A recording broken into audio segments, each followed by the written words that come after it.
सदातिन्नो सदाति तदानीं नासिद्रजो नो व्योमा परो यत् किमावरीवः कुह कस्य शर्मन्नम्बः किमासीत् गहनं गभीरम् विश्वाचा आधी सत्य नव्हते असत्य ही नव्हते अंतराळ ही नव्हते आकाश ही नव्हते लपले काय होते कोणी काय दडवले होते त्यावेळी तर अटळ जल ही तरी कुठे होते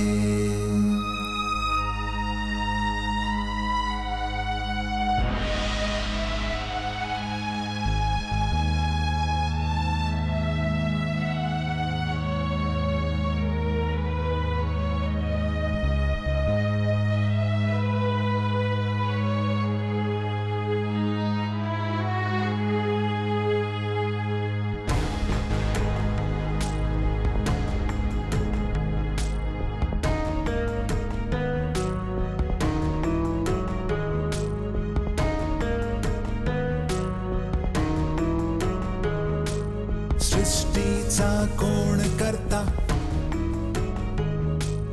करता आहे की अकर्ता उंच आकाशी राहणारा नेहमी विश्व प्रमुख असणारा त्यालाच खरे माहित असते की माहित नसते कोण काय जाणे काय जाणे काय जाणे काय जाणे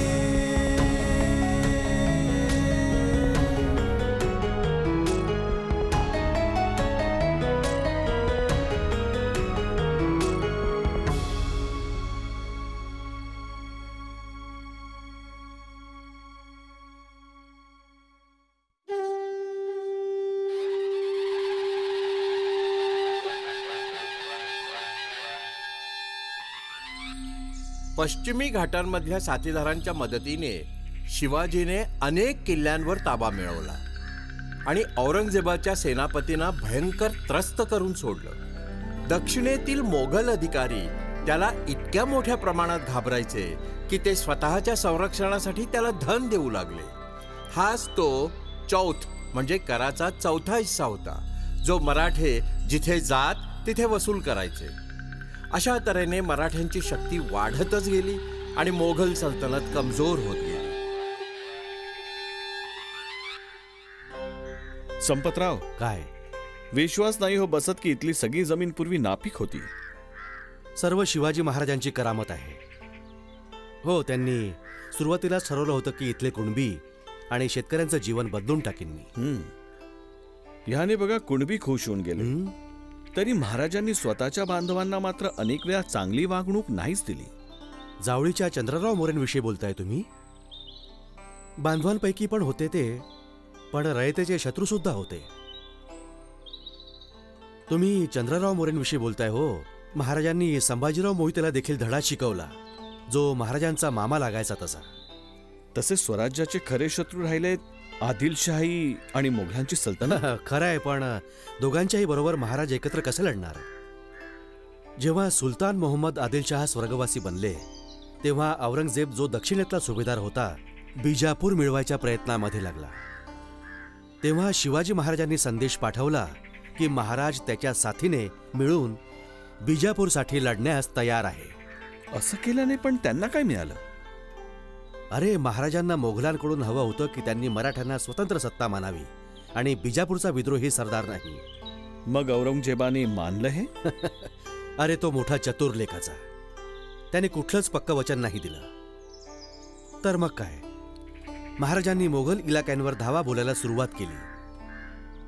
जेव्हा बादशाह शहाजहाच्या मोठ्या आजाराची खबर मिळाली तेव्हा औरंगजेबने असाच एकदा शिवाजी महाराजांना पण संदेश पाठवला रघुनाथ पंतांकडनं, जो औरंगजेबाच्या दरबारामध्ये शिवाजींतर्फे दूत बनून होता।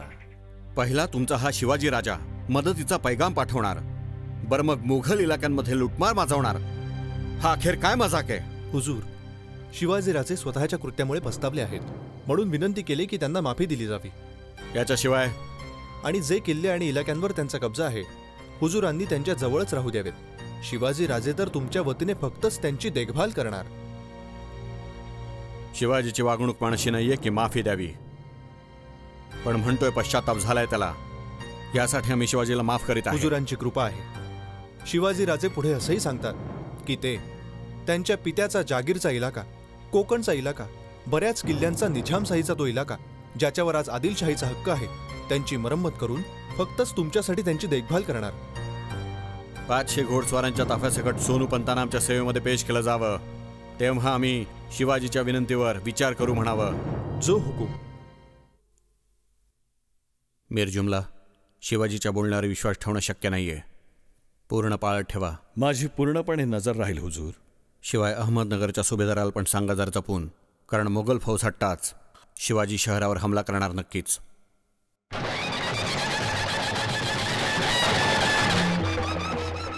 शिवाजी महाराजांनी अहमदनगरऐवजी कल्याणवर हमला केला, जिथे बऱ्याच प्रमाणात शाही खजिना जमा होता.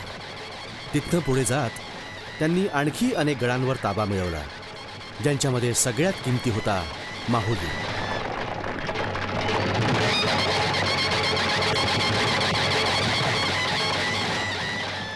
आई साहेबा, हां, आम्ही तुमच्यासाठी खुशखबर आणली. शिवबा, तुम्ही सुदृढ आहात, खुश आहात. आमच्यासाठी ही सर्वात मोठी खुशखबर आहे. ह्या घ्या, माहुलीच्या किल्ल्याच्या खजिन्याच्या चाव्या. माहुलीचा किल्ला? राजे, का जुनी जखम ताजी करता हो? मासाहेबा, तो दिवस आम्हाला आज पण दिसत स्पष्ट आहे. तुमचे आबासाहेब माहुलीचा किल्ला उतरले आणि खाली गेले, पायानीच. डोक्यावर पगडी नाही, कमरेस पण तलवार नाही, आणि सोबत लहानसा मुर्तुजाशहा. माहुली हरले ते. आम्हाला समर्पण करावं लागलं अटींविना. खूप इच्छा होत होती की किल्ल्याच्या वरनं खाली उडी मारून जीव द्यायचा. आई साहेबा, जर आज इथे तुमचे पिता समजा. आमचा घोडेस्वार बंगळूरच्या रस्त्यावर आहे. आम्हाला माहुलीचा किल्ला आबासाहेबांना सोपवायचा आहे. नाही राजे, सुलतानाची बंदी आहे त्यांना. हो असेल, किल्ला त्यांना आम्ही पेश करणार, सुलतानाचं आम्हाला काय. बेड्यानी बंदिस्त माणसाला कधी कधी बेड्याच खूप आवडवायच लागत असतात. का हो ते तलवार उचलून बंगळूरच्या बाहेर नाही निघाले? आई साहेबा, तुमचा अंदाज बिलकुल खरा निघाला. औरंगजेब शाही तख्तावर स्वतःचा हक्क जमवण्यासाठी दिल्लीकडे वाटचाल करतोय. भावा भावाच्या मध्ये महाभारत होणार कदाचित. आपण कुणाला मदत करणार राजे? हा मोगलांचा आपापसातला मामला आहे, सोडवू दे त्यांनाच. आपण सुसंधीचा पूर्णपणे लाभ उठवायचा. ह्या वेळेस जितका इलाका, जितके किल्ले येतील ताब्यात घ्यायचे. शुक्र आहे खुदाचा की शहजादा औरंगजेब दिल्लीला परतले. बऱ्याच वर्षांपासून ते आमच्यासाठी धोका बनले होते. आम्ही बाहेरील दुश्मनांवर तर विजय मिळवलाय, पण आमचे आतील दुश्मन उंदरासारखे इथे तिथे सल्तनतीला पण कुरतडण्याचा दुस्साहस करतायत. वेळ आली आहे की आपण त्या उंदरांना सुद्धा मारून पळवायचं. मी म्हणेन त्यांची बिळं आपण नेहमीसाठीच बुजवून टाकली पाहिजेत. बडी साहेबा, ज्या लोकांनी वफादारीच्या शपथा घेतल्या आहेत, बस तेच बगावतला पण बढावा देत आहेत. जे स्वतःला आदिलशाहीचे सुपुत्र म्हणवतात, मग अशा बापाने आपल्या मुलाला बर्बादीसाठी उकसवलं. अहो, सल्तनतीचं काय होणार? बडी साहेबा, आम्हाला फक्त विनाकारण खजील केलं जात आहे. आमच्या दुश्मनांना आमच्यावर चिखल फेकत आम्हाला बदनाम करायचं. राजे शहाजी भोसले, तुम्ही समजदार आहात, आमच्या सल्तनतीचे जुने सेवक. आम्हाला अपेक्षा होती की तुम्ही तुमच्या मुलाला चांगला रस्ता दाखवणार, पण असं नाही होत आहे. काय तुमच्या मुलाच्या सध्याच्या हालचाली तुमच्या कानावरून तरी गेल्यात? किंवा मग आम्ही असं मानायचं, सेवकाला सल्तनतीच्या सुद्धा सल्तनतीपेक्षा जास्त स्वतःच्या मुलाची पर्वा आहे? बडी साहेबा, मी फक्त सल्तनतीचा शिपाई आहे. समोर जात लढणं माझा धर्म आहे. राजनीतीच्या घाण गल्ल्यांमध्ये घुसण्याचा मला मुळीच अनुभव नाही. मग तुम्ही तुमच्या मुलाला थांबवत का नाही? त्याच्यावर जोर टाका की तमाम किल्ले आणि इलाके सल्तनतीला परत करावे. बडी साहेबा, आम्ही आमच्या मुलाशी खरंच पूर्वीपासून नातं तोडून टाकून झालंय. आम्हाला त्याच्यावर मुळीच जोर करता येणार नाही. त्याच्यावर जोर टाकून आम्हाला बेइज्जत नाही व्हायचं. आता सल्तनतीनं जसं हवं तसं त्याच्याशी वागावं. आम्हाला मुळीच काही नाही त्याचं. जर आम्ही असा हुकूम दिला की राजा शहाजींनी फौजेसकट जायचं आणि स्वतःचा मुलगा शिवाजीचं शिर उडवायचं, तो मला हे मुळी पण शक्य नाही बडी साहेबा. बाकी तुमच्या हातामध्ये. मग आमच्या जवळ तुम्हाला सुद्धा कैद करण्याशिवाय उपाय दुसरा नाहीच आहे.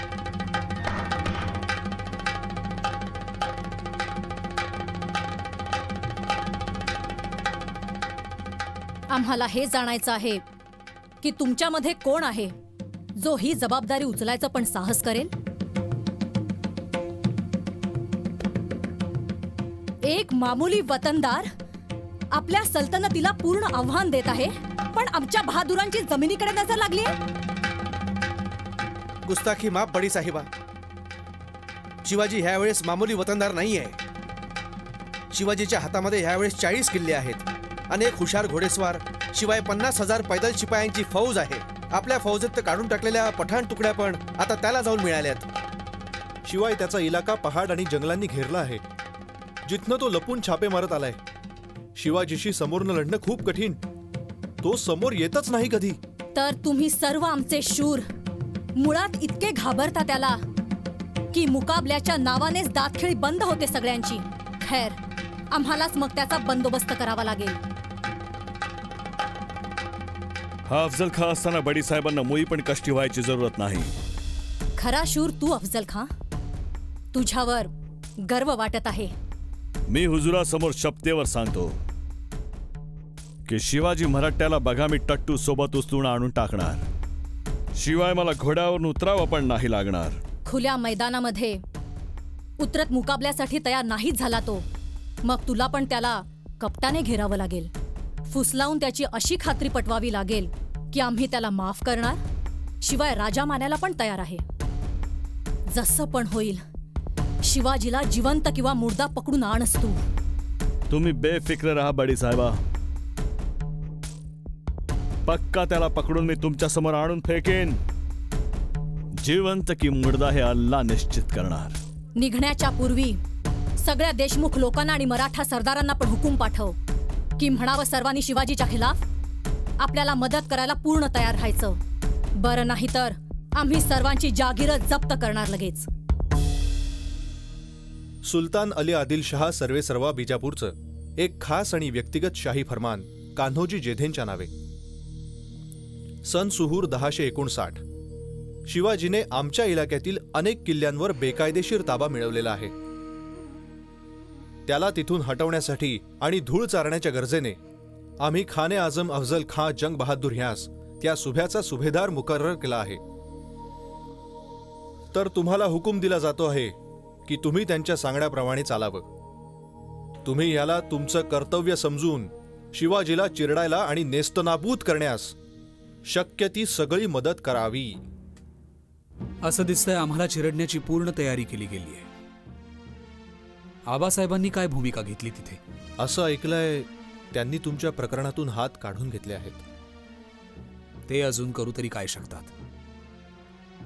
अफजल खान किती फौज घेऊन येत आहे? 12,000 घोडेस्वार, 1200च्या जवळपास उंट, 70 हत्ती आणि अनेक छोट्या मोठ्या तोफा.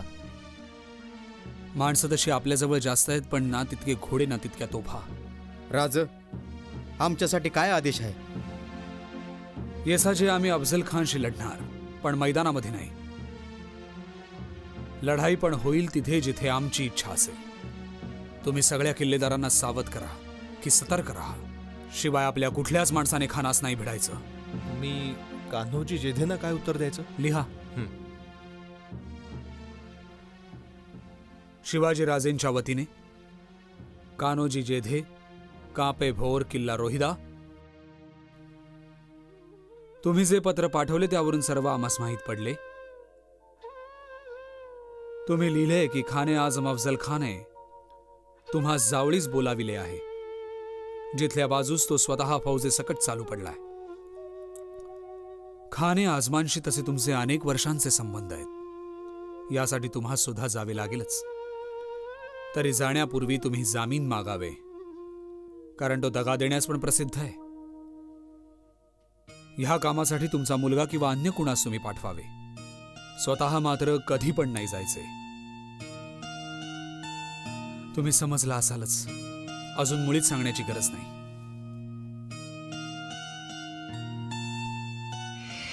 अफजल खान तुम्हाला पकडण्यास येत आहे. आता येऊ द्या ना. राजे अफजल खानाचं तुमच्याशी खानदानी वैर आहे. त्यानेच तुमच्या पित्यास बेड्या घालून जिंजी ते बिजापूरपर्यंत फिरवलं होतं. त्यानेच कनकगिरीच्या लढाईमध्ये तुमच्या थोरल्या बंधूला संभाजीराजेंना धोक्यात ठेवून त्यांचा जीव घेतला होता. आणि आता जर खान मराठी रियासतीमध्ये घुसलाच तर आम्ही परत नाही जाऊ देणार त्याला. यासाठी आम्ही जावळीत जाण्याचा फैसला केलाय. तुमच्यासोबत शंभूराजे इथेच राहतील. पाऊस शिरावर आहे.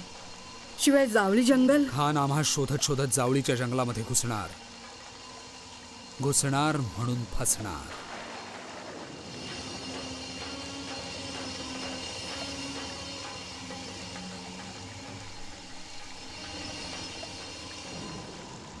राजे, कान्होजी जिधेंना तुम्हाला भेटायची इच्छा आहे. सांगावे कान्होजी, खाने आजमच्या लष्करामध्ये तुम्ही नाही गेला. केदारजी खोपडे आणि खंडोजी खोपडे तर राजी खुशीने त्यांना जाऊन भेटलेत. महाराज, भीती आहे त्यांना स्वतःच्या जागीरांची. मग तुम्हास भीती नाही? महाराज, तुमचे पिता राजे शहाजी महाराज यांच्या सांगण्यावर मी तुमची सेवा केली. मी वचनबद्ध आहे. मी आणि माझे 5 मुलगे महाराजांतर्फे लढतील. माझं वतन कुणाच्याही हाती गेलं तरी आम्ही वचन नाही तोडणार. मराठा राज्यासाठी तुम्ही वतन त्यागण्यास सुद्धा तयार आहात? महाराजांसाठी वतनाचा त्याग पण टाकीन करू. पंताजी, पाण्याचा कलश आणा. तुम्ही हातावर पाणी घेत आत्ता जागीर त्यागण्याची शपथ घेऊ शकता? अवश्य.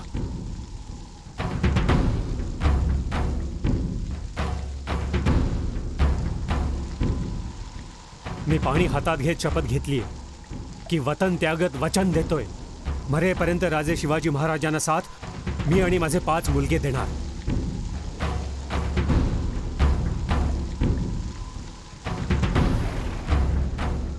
आता तुम्ही जा आणि मावळच्या बाकी देशमुखांना पण एकत्रित करीत त्यांना पण राजी करा.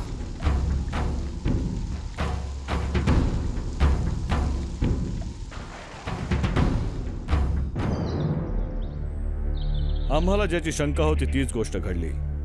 जावळीच्या जंगलामध्ये लढणं सोपं काम नाही. आम्ही या इलाक्याच्या आधी पण सुभेदार राहिलो आहोत. कान्होजी जेदे कुठे मेला आता?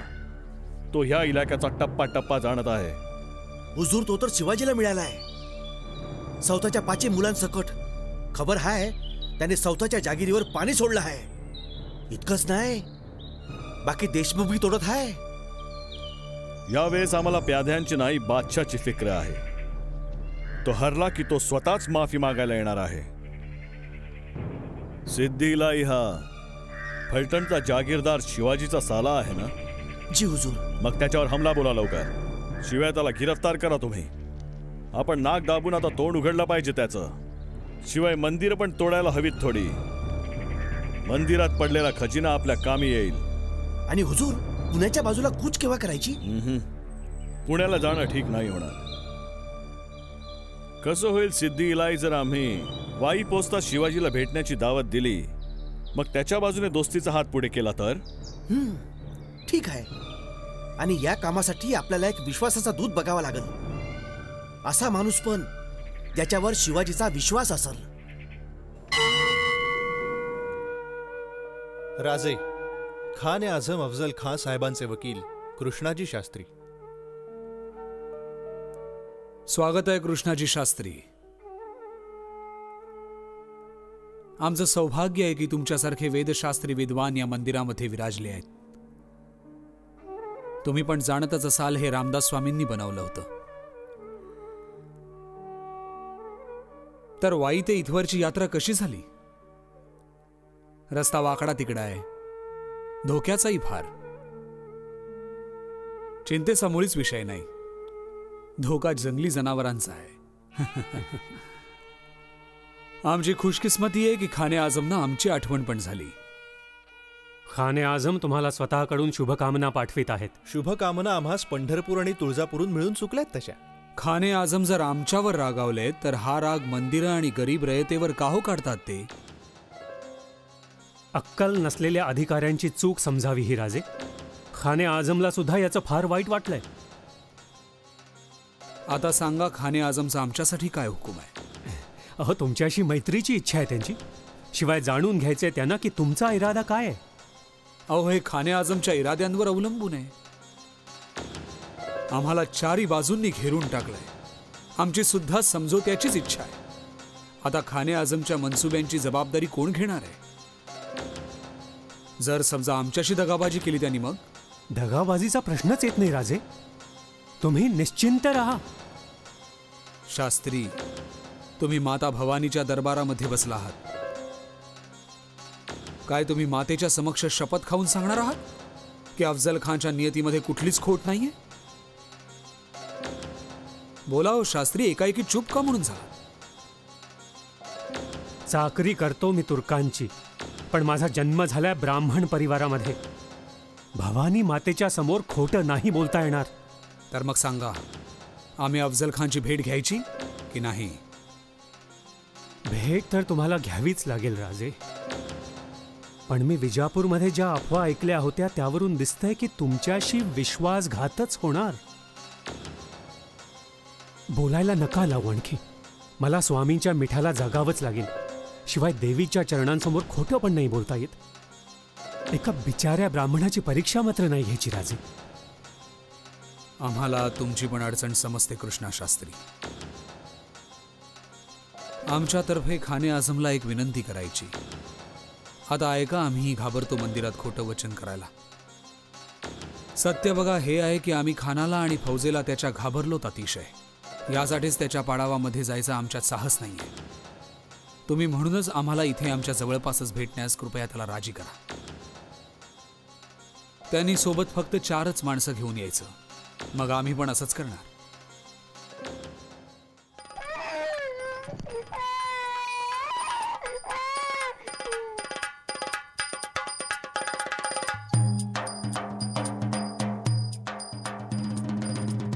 देवी भवानी तुमचं रक्षण करेल.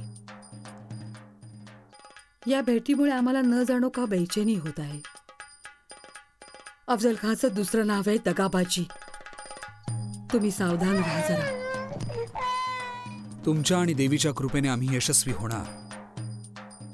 काल रात्री देवीने आम्हाला दर्शन पण दिलंय. असं वाटलं जशी देवी आम्हास आशीर्वाद देत आहे. तुम्ही चिंता नका करा.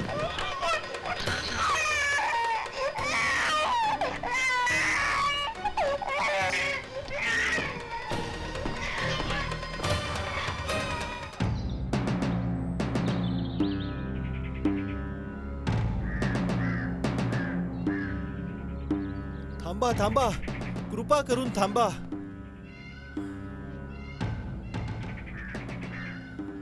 हुजूर, मान्य झालेल्या अटींप्रमाणे तर फक्त 2च सेवक सोबत जाऊ शकतात. इतक्या सगळ्या शिपायांना बघून तर राजे पार घाबरून जातील. जर ते इथनं परत निघून गेले तर मग भेट कशी होऊ शकणार? बरोबर आहे कृष्णाजी पंडित. कशी झाली ही चूक? आमच्या सोबत फक्त एकच इसम जाईल. 1-2 शिपाईच घ्या सोबत. आता जो हुकुम हुजूर. तुम्ही सर्व परत जा. चला परत जा, परत जा. चला.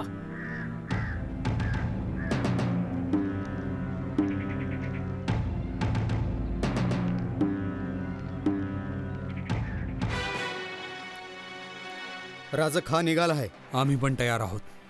तुमच्या सोबत कोण जाणार? संभाजी भाऊजी आणि जीवा महाला येणार आहेत. सिद्धी इब्राहिम 10-12 लोकांसकट थोड्या दुरीवर राहतील. राजा, काय तुम्हीच जायला हवं, पण मला म्हणायचं दुसरं नाही. कोणी. आम्हालाच जावं लागेल. माहित नाही अफजल खानची मनीषा काय आहे. तोफेचा इशारा मिळताच तुम्ही आक्रमण सुरू करा. माझी माणसं समधी तयार आहेत राजे. येसाजी, जर आम्ही समजा परत नाही येत. राजा, अशुभ बोलू पण नका. जर आम्ही परत नाही येत तर आमचे अष्टप्रधान बाळराजेंस गादीवर बसवा. मा साहेबांच्या सल्ल्याने आमचं काम न्यायचं पुढे.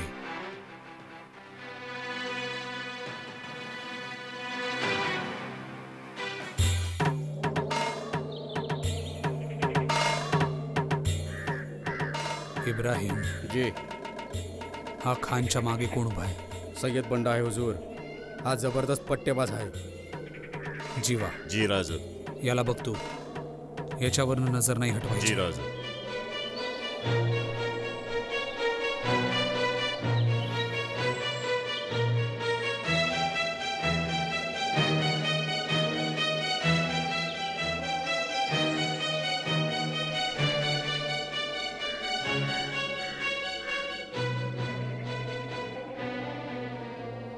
खान आजम अफजल खां, जंग बहादूर सैन्य प्रमुख.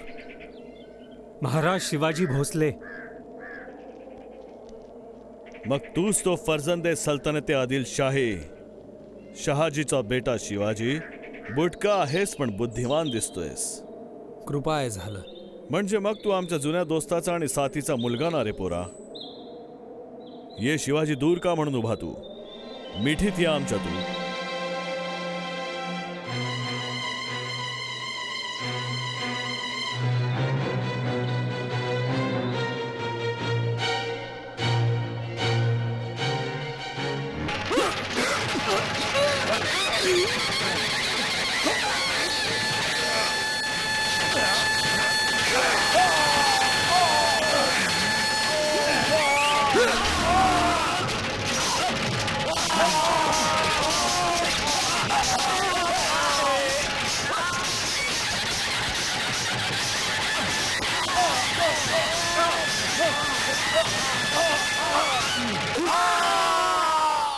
औरंगजेब दिल्लीमध्ये बादशहा बनला होता. त्याने हा समाचार ऐकला तेव्हा तो गप्प राहिला. तो चतुर होता. नंतर महाराजांनी अभिनंदनाचा समाचार पाठवला तर त्याने पण धन्यवाद मानले. पण तरी सुद्धा महाराजांनी मोगल परिसर नाही सोडले. मग औरंगजेबाने शाहिस्ते खानाला पाठवलं. हो.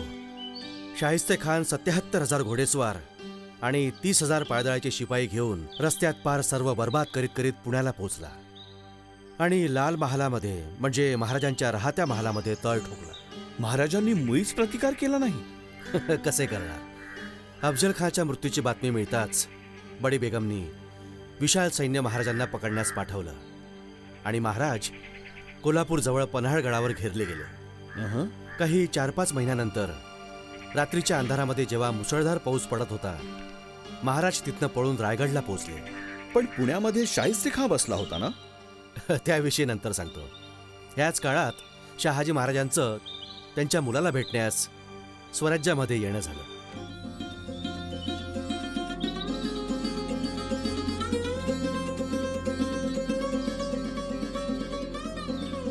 किती वर्ष बरं झाली बाळा.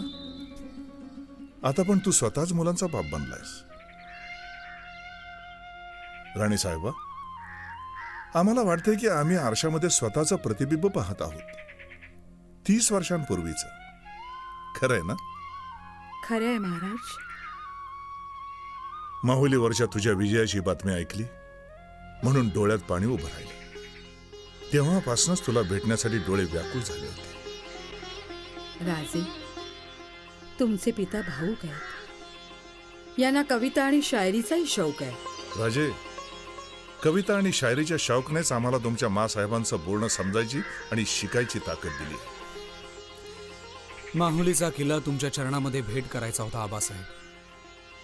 पण मासाहेबांनी सांगितलं तुम्हाला शाही परवानगी नाहीये. हो, त्यांना भीती वाटत असावी की जर आम्ही आदिलशहाला लगेच किल्ला परत केला तर. पण आदिलशाहीमध्ये आता तो दम नाही राहिला. तुझ्या विरुद्ध अफझलला पाठवणं त्यांच्या भात्यातला अखेरचा तीर होता. मग नंतर पण कुठे ते चूप बसले. तू एक असा समझोता कर बघू ज्यानं दक्षिणेतील सगळीच राज्य एकत्र मिळून राहतील. स्वराज्य जर मजबूत करायचं असेल तर आदिलशहाचे पूर्ण इलाके सामील करावेच लागतील. ते तुला असं करू देतील तेव्हा ना. त्यानंतर पूर्ण दक्षिणेवर स्वतःचा हक्क जमवायचा आहे. निजामशाहीची अवस्था स्वतः बघतोसच. तर आम्ही सर्वांनी मिळून मोगलांच्या विरुद्ध दक्षिणेमध्ये सामर्थ्य तयार करायचं. विचार वाईट नाहीये. तरी दक्षिणी सल्तनतींमध्ये पण आता तितकी शक्ती नाहीये. खरं तर हाच विचार तुम्हाला 10 वर्षांपूर्वी सुचला. खरंय, हे पण खरंच आहे. म्हणजे आता एका बाजूला बघ आपलं राज्य आणि एका बाजूला मग मोगली साम्राज्य. ईश्वराची इच्छा असेल तर मग इथे तू, मग कर्नाटकमध्ये व्यंकुची राजे या सागरापासून त्या सागरापर्यंत भोसले वंशाचा झेंडा फडकेल. आता मला शाहिस्ते खास लाल महालातनं काढायचं आहे. 1 वर्ष होऊन गेलं. तो बघा पुण्यामध्ये पडाव टाकून बसलाय. तुम्ही आदेश द्यावर राज. शाहिस्ते खानावर आम्ही तुटून पडणार. तलवार म्यानामध्ये पडून बघा गंज लागलाय तिला. नाही तानाजी, आपली ही मारून पळायची युद्धनीती आता कामी नाही येणार आहे. आपल्याला कुठला नवीन विचार पण करावा लागणार. राजे, पुण्यातनं एक फकीर आले आहेत. फकीर? पाठव पाठव. सांगा बहिर्जी नाईक, कुठला संदेश आणलाय? शरीफची औरंगाबादकरसाठी अष्टमीचा मुहूर्त सुलभतेचा आहे राजे. हो, त्या रोज पोरगा अर्ध्या रात्री बघा भांग पिणार. हा सेवक पेल्या सकट सेवेमध्ये हजर होईल. येसाजी, आपण अष्टमीच्या रात्री बघा लाल महालावर धावा बोलायचा. आम्हाला हजार शिपायांच्या 2 तुकड्या लागतील, ज्या मागणं आमची सुरक्षा करतील. आमच्या साथीला निराळे 400 योद्धे असतील. आम्ही स्वयं 20-30 माणसांसोबत महालामध्ये घुसणार. पण सगळ्या पुणे शहरामध्ये शाहिस्तेखानाचे फौज फैलावून आहे. जसवंत सिंगांचे हजारो शिपाई आहेत. प्रत्येक चौक आणि नाक्यावर दिवस रात्र पहारा ठेवला गेलाय. जेव्हा शाहिस्ते खान असेल गाढ झोपेमध्ये गाफेल, तेव्हा अचानक त्याच्यावर आम्ही तुटून पडणार. तो स्वप्नामध्ये पण विचार नाही करणार की आमच्याकडनं असं दुस्साहस घडणार आहे. राजाचा लाल महाल हा, परी शाहिस्ते खानाचा हक्क हा. समय परी अर्ध्या रातीचा, खान निद्रेत गाफिल हा. चालवे राजधनुष्याचं तीर जी जी जी जी जी जी. चालवे राजधनुष्याचं तीर जी जी जी जी जी जी. शिपायस पाडून क्षणी रे, घुसती शिवराय सेज घरी रे. खानाचे डोळे उघडले तर काय, समोर मृत्यू उभा तो काय.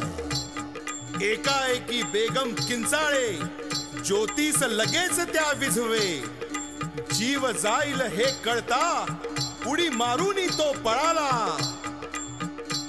राजाने वार केला जरी, नशिबास मान्य नव्हते परी. अंधारात दिसत काही नव्हते, खानाची कापली 3 बोटे.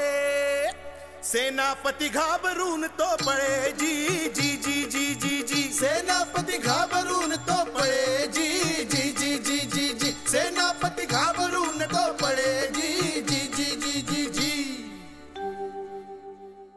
आम्ही ऐकलं तुम्ही पुण्याला गेलात काल. आई साहेबा, आम्ही पुण्यातनं तुमच्यासाठी एक खुशखबर आणली. औरंगजेब बादशाहचा मामा अमीरुल उमरान नवाब बहादूर मिर्झा अबू तालिब जनाब शाहिस्ते खान स्वतःची 3 बोटं आम्हाला सोपवत स्वतः अंधारामध्ये लाल महालातनं गायब होऊन गेला. शिवबा, आम्हाला वचन दे बघू की ही अशा तऱ्हेची अखेरची मोहीम होती. तुम्ही तुमचा जीव धोक्यात नाही घालणार यापुढे. आमचं वय बघ ना तू. आता सरळ औरंगजेबाशी मुकाबला आहे, पण तुम्ही. शिवाजी महाराज जाणत होते की आता दिल्लीच्या बादशहांशी लढाई छेडण्याचे दिवस दूर नाहीये. पण त्यासाठी धन गोळा करणं गरजेचं होतं. मग सन 1664 मध्ये महाराजांनी सुरतची वाट धरून कोट्यावधी होनांची दौलत मिळवली. मिळवली की लुटली?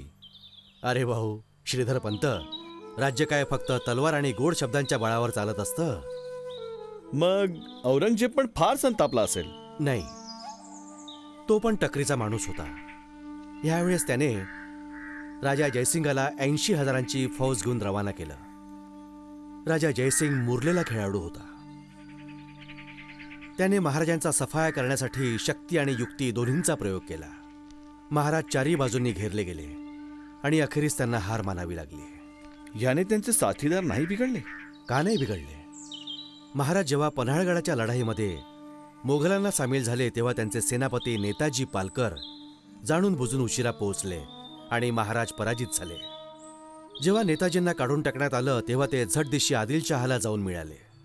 इथे राजा जयसिंगला चिंता झाली की कदाचित असं नाही ना होणार की महाराज पण आदिलशाहीला मिळाले तर. ह्यासाठी जयसिंगांनी फैसला केला की महाराजांनी दिल्लीला जाऊन बादशहांना स्वतः भेटायचं. राजेसाहेब, आग्र्यामध्ये आमच्याशी दगाबाजी झाली तर? राजा शिवाजी, तुमच्याशी दगाबाजी करण्याचा साहस कोण करणार आहे? लोकांचा पण समज आहे की तुमच्यामध्ये एक दैवी शक्ती जी पुन्हा पुन्हा तुम्हाला संकटातून बाहेर काढत असते. खरं आहे, दिसेलच यावेळी संकटाचं निवारण कसं होतं ते. हे संकट नाही, सुवर्ण अवसर आहे.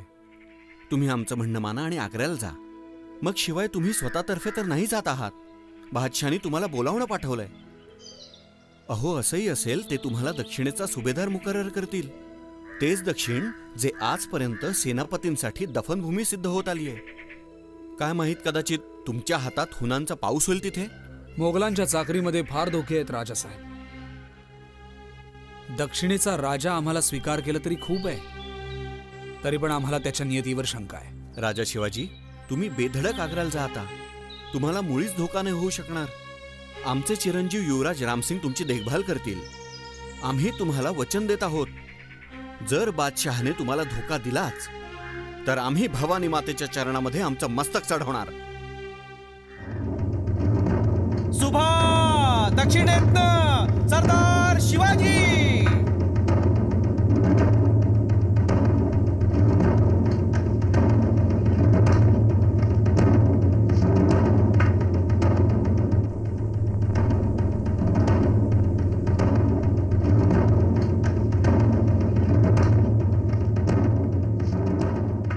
राजासाहेब, नजराणा पेश करावा.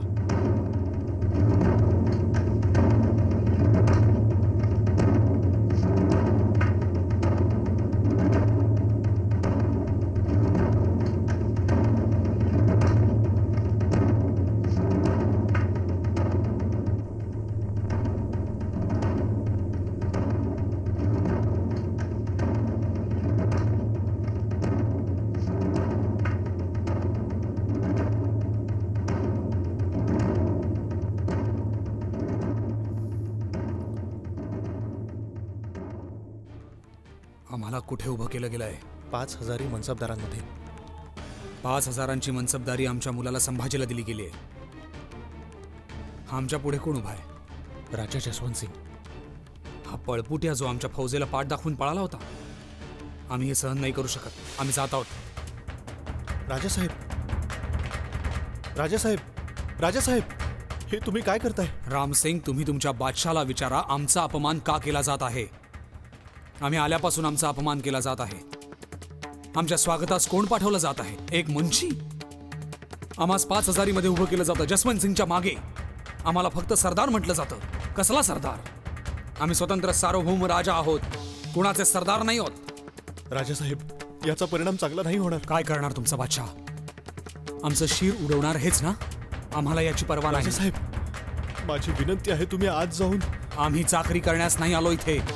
आम्ही नाही येणार आहोत.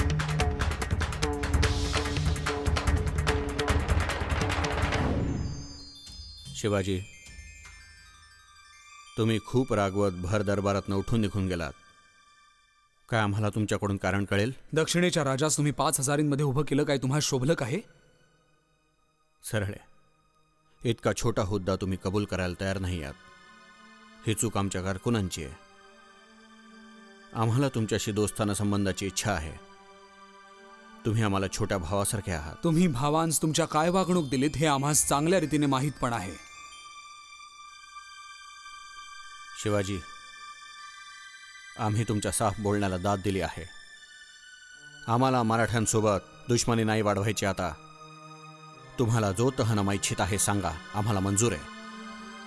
आम्ही तुमच्या तख्तनशिनीला पण मंजुरी मान्य करायला तयार आहे. म्हणजे आम्हाला तुमची इच्छा असेल तरच राज्याभिषेक करता येणार आहे? तुम्ही खूपच लवकर रागून जात असता. हिंदुस्थानामध्ये चालत आलेला 200 वर्षापूर्वींचा रिवाज हाच आहे. मोगल साम्राज्य स्वतःच 200 वर्षांपूर्वीचं नाहीये हुजूर. शिवाय बाकी राजे दिल्लीच्या मेहरबानीवर अवलंबून राहतात. ही परंपरा तर 100 वर्षांपूर्वीची पण नाहीये. पण ह्या 100 वर्षांमध्ये कुणी स्वतंत्र राज्य कायम करायचं स्वप्न नाही पाहिलंय. अनेक वर्षांनी मग दक्षिणेच्या हिश्श्यामध्ये आम्ही आमचं राज्य बसवलंय, जिथे ह्याच्यापूर्वी वाईट व्यवस्थेशिवाय दुसऱ्या कशाचंच राज्य नव्हतं. अरे मग तिथल्या वाईट व्यवस्थेला जबाबदार आम्ही काय? तो इलाका तुमचा होता किंवा? तुमची जबाबदारी तर बस इतकीच आहे की तुम्ही तुमच्या पूर्वजांनी बनवलेल्या चांगल्या गोष्टी सोडल्या? आमच्या पूर्वजांनी काय काय केलं आहे हे आम्हाला तुमच्याकडनं ऐकायची जरूरत नाहीये. तुम्ही पूर्ण ज्या नीती स्वीकारल्या त्यामुळे देशाचं कल्याण केव्हाच नाही होऊ शकणार. शिवाजी, तुझी इतकी हिंमत की तू आमच्या समोर आमच्या बर्बादीविषयी बोलतोस?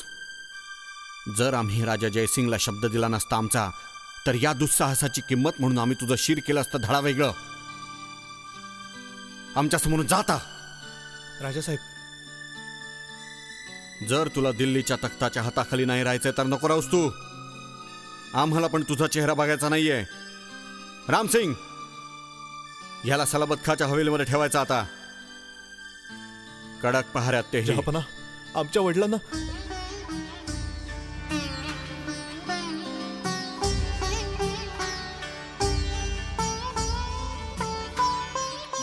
4-5 महिन्यांपर्यंत महाराजांना पूर्ण बंदी ठेवण्यात आलं. शिवाजी महाराजांनी बादशहा औरंगजेबच्या नावे अनेक शिफारशी पाठवल्या की मुक्त त्यांना करावं त्याने. आता मुळीच उत्तर नाही पण मिळालं. महाराजांचे अंगरक्षक रामसिंगची माणसं होती. शिवाय बाहेर शाही फौजेचा कडक पहारा होता. नंतर बादशहाने रामसिंगला हुकूम दिला की महाराजांना संपवून टाकण्यात यावं.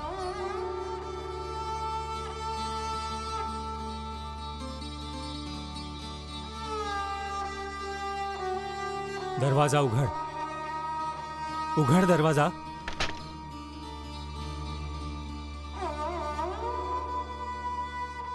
युवराज रामसिंग, सलाबत खां, तुम्ही दोघं यावेळेस इथे? सगळं बरं आहे ना? राजासाहेब, बादशहाने हुकूम दिला आहे की मी माझा पहारा इथून काढायचा. हे पण ऐकलंय की तुम्हाला कुठल्या दुसऱ्या जागी नेलं जाणार आहे. काय बादशाह आम्हाला संपवायच्या विचारात आहे? आम्हाला मुळीच काही समजेनसं झालंय राजासाहेब. एका बाजूला बादशहांचा हुकूम, दुसऱ्या बाजूला माझ्या पित्याने दिलेलं वचन.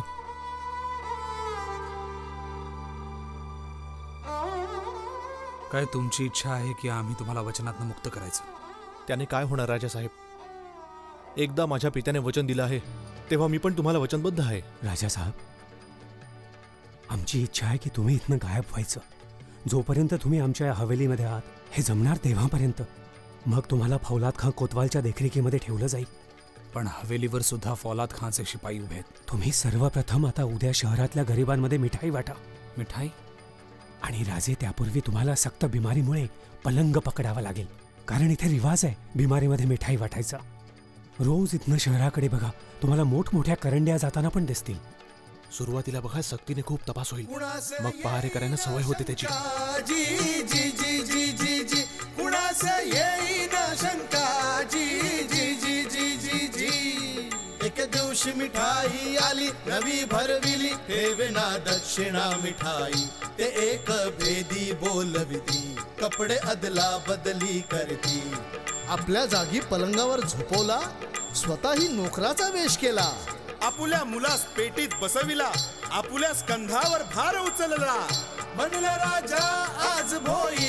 जी जी जी जी जी जी बनला राजा आज भोई. जी महाराज, करंड्या तयार आहे ती. पहारेकऱ्यांनी तपासले, कुणा न कळे की आत कैसी मिठाई हो. शिवाजीची काय कल्पना हो, भवानी आशीर्वच होता हो. पिंजऱ्यातून उडे पक्षी हो. जी जी जी जी जी जी पिंजऱ्यातून उडे पक्षी हो. जी जी जी जी जी जी शक्तीहून युक्ती श्रेष्ठ हो. जी जी जी जी जी जी शक्तीहून युक्ती श्रेष्ठ हो. जी जी जी जी जी जी महाराज आग्र्यातनं कसे गायब झाले ह्याविषयी अनेक अंदाज बांधले गेलेत. एका फ्रेंच लेखकाचं म्हणणं आहे की स्वतः औरंगजेबने त्यांना गायब व्हायला दिलं, कारण म्हणे औरंगजेबने त्यांचं आग्र्यामध्ये काय केलं असतं. वाह वाह वाह, काय मेहरबानी केली औरंगजेबाने. अरे महाराज सही सलामत परत आले हेच खूप आहे. त्यानंतर त्यांनी एक एक करून त्यांच्या सगळ्या किल्ल्यांवर ताबा मिळवला. राज्याच्या व्यवस्थेकडे पूर्ण लक्ष दिलं. आता वेळ आली होती की महाराजांनी महाअभिषेक करून घेऊन छत्रपती बनायचं, पण ते सुद्धा काही सोपं काम नव्हतं. अरे हो, काही पंडितांचं म्हणणं होतं की ते संस्कार विहीन होते. नंतर मोठमोठ्या शास्त्रोक्त चर्चा झाल्या. मग काशीचे पंडित विश्वेश्वर शास्त्री गागा भट्टांनी शास्त्रांची ओळखपत्र सादर केली. तेव्हा कुठे जाऊन रायगड किल्ल्यावर जून 1674 मध्ये महाराजांचा राज्याभिषेक पंडित गागा भट्टांच्या हस्ते संपन्न झाला. श्रीधर पंत, ते दृश्य आज पण आम्हाला दिसत आहे. स्वस्तेन इंद्रो वृद्धश्रवाः स्वस्तेन पूषा विश्ववेदाः.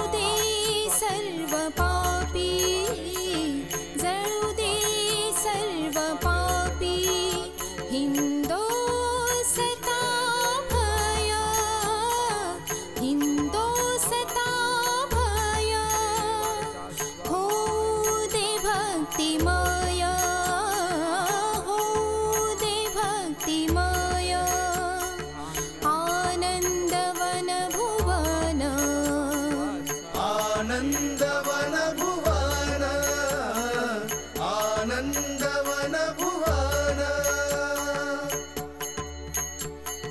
धर्माता सुरक्षित प्रभुनामाच्या भयात धर्माता सुरक्षित प्रभुनामाच्या भयात संतोषाची छाया संतोषाची छाया आनंदवन भुवन आनंदवन भुवन आनंदवन भुवन राज्यं वैराज्यं पारमेष्ठ्यं राज्यं महाराज. इंद्र जिमी जंभ पर वसु अंभ पर रावण सदंभ पर रघुकुल राज है पौन बारी बाह पर संतु रतिनाह पर जो सहस्त्र भार पर राम विजराज है दावा द्रुम गुंड पर चीता मृग झुंड पर भूषण वितुंड पर जैसे मृगराज है तिमियंस पर कान्हा जी कंस पर जो मलेच्छ बंस पर शेर शिवराज है जो मलेच्छ बंस पर शेर शिवराज है शेर शिवराज है शेर शिवराज है. छत्रपती शिवाजी महाराजांचा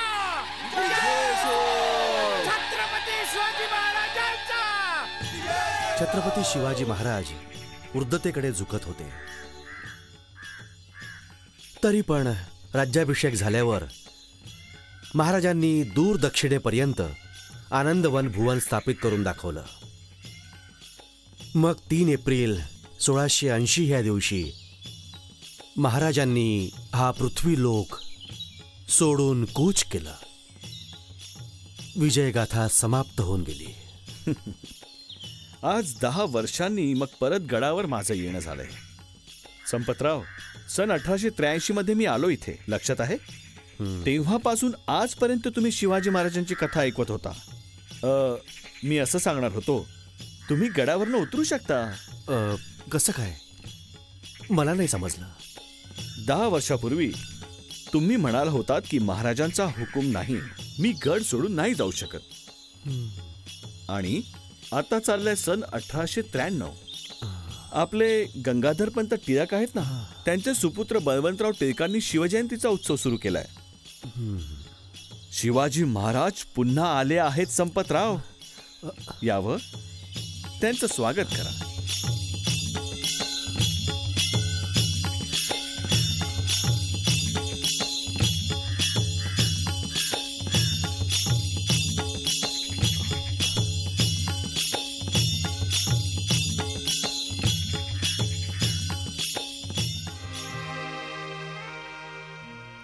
शिवाजीच्या मृत्यूच्या थोड्या दशकांनी मग मराठी लोकांचा प्रधानमंत्री पेशवा म्हणायचे ज्याला, राजावर भारी होत खरा सत्ताधारी बनून बसला.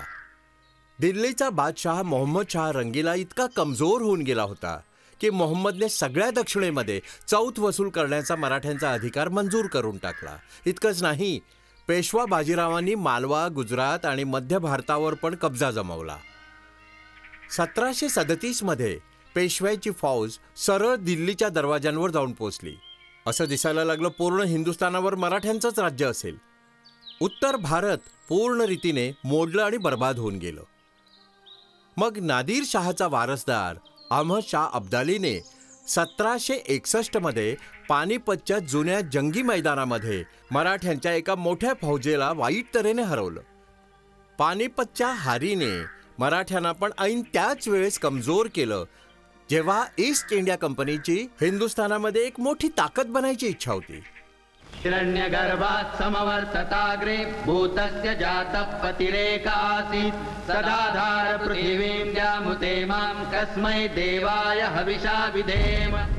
हिरण्यगर्भ जगा आधी जो होता विद्यमान, तारेनी जीव सृष्टीचा तो स्वामी हो महान. धरती आणि अस्मान जाने केले हो धारण, करू अशा कोणत्या उपास दैवाचे आवाहन. ज्या तत्वामुळे तेजोमय हे अंबर, पृथ्वी हिरवीगार आणि स्थापित सुंदर. रविनी स्वर्ग झाले अंतराळी सुस्थिर, करू अशा कोणत्या उपास दैवाचे आवाहन. गर्भात अग्नीच्या कारण निर्मित करून रण, वरती खाली सगळीकडे जल होते व्यापून. जागून राहिले होते जे प्राण बनून, करू अशा कोणत्या उपास दैवाचे आवाहन. करू अशा कोणत्या उपास दैवाचे आवाहन.